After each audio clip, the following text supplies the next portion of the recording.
Eric William, donc l'auteur de Capitalisme et esclavage, dit que l'esclavage n'est pas né du racisme, hein, c'est le texte en haut. Le racisme a été plutôt la conséquence de l'esclavage, n'est-ce pas? C'est-à-dire que les gens sont allés chercher les nègres en Afrique, non pas parce qu'ils étaient racistes au départ, non. Au départ, ils sont allés les chercher pour des raisons économiques, puisqu'on a commencé par les Indiens qui n'ont pas tenu le coup.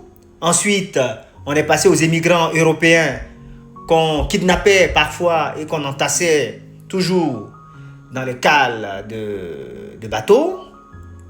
Et comme la population européenne, dit l'auteur, était réduite, il fallait trouver plus de monde pour accroître la production.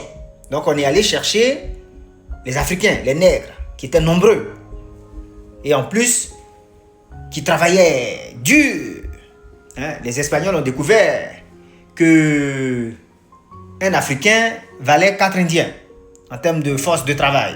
Donc c'est pour ça qu'ils sont allés chercher les Africains, les nègres. C'est plus tard que le racisme est né. Certainement à force de voir le nègre en situation d'esclave, on a peut-être pensé qu'il a toujours été esclave. Ou en tout cas on a commencé à se comporter vis-à-vis de lui comme quelqu'un qui ne valait pas grand-chose. Ce qui est une erreur de raisonnement, évidemment. C'est si vous croisez quelqu'un qui est fou dans la rue, c'est pas le signe qu'il a toujours été fou. Voilà, c'est pas le signe qu'il a toujours vécu dans la rue. Bon, ça peut bien être un ancien professeur d'université émérite. Bon, plus tard vont arriver des gens comme le comte de Gobineau, qui a écrit de l'inégalité des races humaines. Des gens comme Vacher de la Pouge. Ça, ce sont les ancêtres des racistes contemporains, des racistes actuels. Ce sont les ancêtres, les Gobineau. Le comte de Gobineau et les Vacher de la Pouge. Ensuite, ils auront des gens qui vont leur répondre. Voilà, comme l'haïtien Joseph Anténor Firmin. Anténor Firmin, c'est lui qui a écrit près de 650 pages sur l'égalité des races humaines. Voilà, où il explique que les Noirs étaient civilisés. Ah oui, très civilisés. C'est lui qui a dit que le Bouddha, selon les plus anciennes représentations du Bouddha, le Bouddha était un nègre. Il était plus nègre que moi. Avec son nez, ses lèvres et ses cheveux. Voilà, on ne parle pas des Bouddhas modernes, là. Les anciens Bouddhas. Siddhartha Gautama, Sakyamuni, c'était un nègre. C'est Anténor Firmin qui, au 19e siècle, a parlé des Égyptiens. Noirs, nègres, les négros africains. C'est Anténor Firmin. Ensuite sont venus Cheikh Anta Diop et Théophile Obenga. Voilà. Qui ont donné les preuves scientifiques. En plus des preuves données par Anténor Firmin, ils ont donné encore d'autres preuves. Voilà. Parce que là, ils lisaient les hiéroglyphes, donc ils pouvaient lire ce qui est écrit sur les monuments, dans les documents. Donc les preuves d'ordre historique, comme les Hérodotes qui ont vu les anciens Égyptiens. Hérodote qui ont fondé sur qui l'histoire ancienne, toute l'histoire ancienne est fondée. Voilà. Les Diodores de Sicile. Ensuite, les documents égyptiens eux-mêmes, les monuments, les écrits. Ensuite, l'unité culturelle entre l'Égypte et l'Afrique. Puis, vous connaissez le fameux colloque du Caire, je crois, en 1974. Voilà. Ça, ces gens-là sont venus démonter les thèses racistes et montrer le haut niveau que le nègre avait atteint. Un bâtisseur d'empire, un maître initiateur. Voilà, c'est nous qui avons appris à Moïse tout ce qu'il sait. Pythagore, tous ces gens-là. Voilà.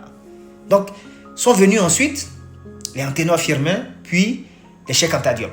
Alors, pourquoi est-ce que, par exemple, quelqu'un comme Cheikh Anta Diop, il est apprécié? C'est pas parce qu'il est sénégalais ou africain, non. C'est pas parce que Théophile Obenga est congolais, non. Ou que Anténor Firmin est haïtien, non. C'est parce qu'ils ont apporté des preuves. On se base sur les preuves. Ce sont les preuves qui sont concluantes, convergentes. Voilà. Donc à partir de ce moment-là, on n'en a que faire. À partir de ce moment-là, on n'en a que faire de ce que pense je ne sais pas, Gaston Maspero ou Auguste Mariette ou Champollion Figeac. Hein. Champollion le jeune, celui qui a déchiffré les hiéroglyphes, hein, lui, il pensait la même chose, que c'était des nègres, si je ne me trompe pas. Voilà. Mais c'est surtout, ce que je veux dire, c'est les preuves qui fondent l'adhésion. C'est les preuves.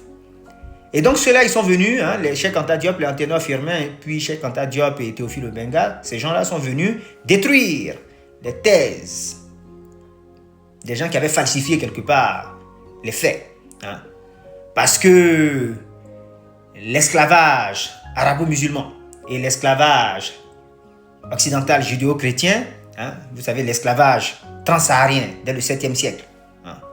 Et les Africains qui ont été envoyés au Moyen-Orient, hein, et l'esclavage des Africains qui ont été envoyés en Amérique et dans les îles, ça a complètement déstabilisé l'Afrique.